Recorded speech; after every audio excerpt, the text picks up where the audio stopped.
আসসালামু আলাইকুম, আমি মাহফিন আহমেদ, মাহফিন ফেস জোন থেকে।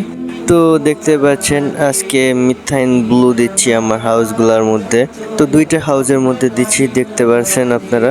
আর একটার মধ্যে এখনো দিইনি, তো ভাবলাম আপনাদের সাথে আজকে একটু ভিডিওটা শেয়ার করি। তো আপনারা যদি সপ্তাহে একদিন মিথাইন ব্লু দিতে পারেন তাহলে আপনাদের ট্যাঙ্কের মাছগুলোর প্যারাসাইট হওয়ার চান্সটা অনেকটাই কমে যাবে। আর প্যারাসাইট হলে আপনারা তো দেখতেই পারেন যে মাছের লেজগুলো কেমন চিকন হয়ে যায়। তো এটা থেকে বাঁচার জন্য অন্তত সপ্তাহে একদিন মিথাইন ব্লু, এবং যদি পারেন আপনারা কিছু মোটা সল্ট আছে যেগুলো, সেই সল্টগুলো ইউজ করতে পারেন, তাহলে এখানে ব্যাকটেরিয়া হওয়ার চান্সটা অনেকটা কমে যাবে। তো গাপ্পি লাভার যারা আছেন এরকম ছোট ছোট ইনফরমেশন পেতে আমার পেজটা ফলো দিয়ে আমার পাশেই থাকবেন। আসসালামু আলাইকুম। حينما رددت يا رب العباد